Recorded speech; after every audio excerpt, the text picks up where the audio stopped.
Welcome to CTV News Trendline with Michael Stittle and Nick Nanos. It seems like Conservative leader Pierre Poilievre, his main attack point has been cost of living and inflation, which actually brings me to our next segment, Nick. I wanted to talk about a survey you did on homelessness and how worried Canadians are about housing costs. Yeah, this is a new survey that was just recently released. It's for the Canadian Alliance to End Homelessness, and we have tracking numbers. And these are really eye-popping numbers to look at. Sadly, why don't we just say sadly eye-popping numbers? We'd ask Canadians about whether they're worried or not worried about paying for housing in the next 30 days, and check out the trend. We can see 2023, 2021, 2020. Right now, in the survey that was just completed in the last couple of weeks, about 1 out of every 4 Canadians are worried or somewhat worried, that 18 and 16%. But check it out compared to 2021 and 2020. In 2020, you can see about 5% of Canadians were worried, another 11% were somewhat worried, so 16%. So we're up from 2020 a full 8 percentage points, which is a significant increase.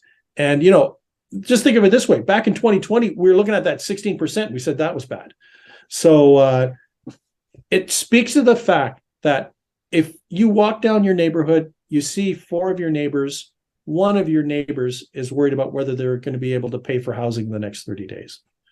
It matches a recent Statistics Canada report, Nick, that something like a quarter of Canadians say that they couldn't afford a surprise $500 bill in the next month. That presumably a lot of them are living paycheck to paycheck.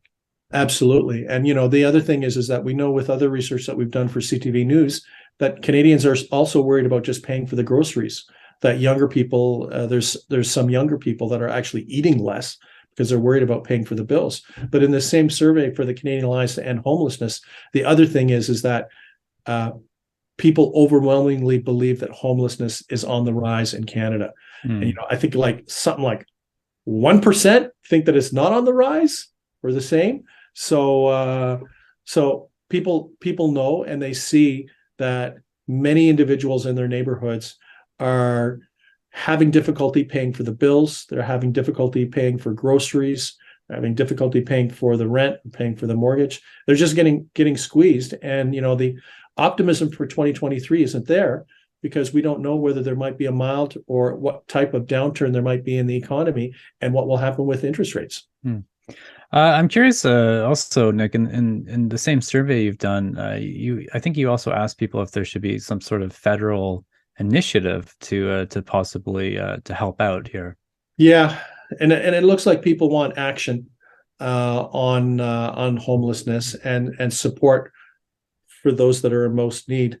But wow, if when we get to 1 out of every 4 people struggling to pay the bills, that's a lot of Canadians, And, the thing is, think of it this way, the federal government coming off of the pandemic sent a clear signal to Canadians saying that, there can't be unlimited support. So people see that there's a need, people see that they want action, but how is that going to slam up against the fiscal reality that we're going to see in this federal budget and what the Liberals will do?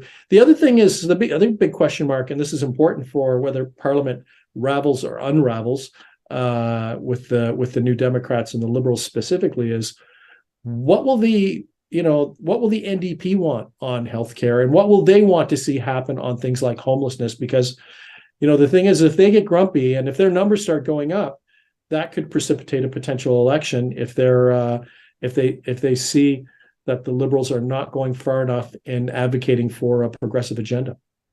Oh, that's an interesting point, Nick. So the governing deal, I suppose, that the NDP has with the Liberals is supposed to go until 2025, but in your latest ballot tracking, I think the NDP is around 20% support. Yeah. Wow. Yeah, exactly. And that's why the NDP are going to be the ones to watch. Think of Jagmeet Singh. I don't want to use the word puppet master because that would be not exactly right, but he's got leverage. Jagmeet Singh has leverage, and he's going to have more leverage, and that's why the Liberals have to be worried, because when those NDP numbers go up into the mid-20s, whenever they go up into the mid-20s, the Liberals start losing seats to both the New Democrats and the Conservatives. So expect Jagmeet Singh and Pierre Poilievre to not attack each other, but expect them to double team Justin Trudeau in order to split voters, to create those opportunities for both the Conservatives and the NDP to pick up seats at the expense of the Liberals, especially in Ontario. That's where the Liberals can really be at risk in Ontario to some of these vote splits, and British Columbia.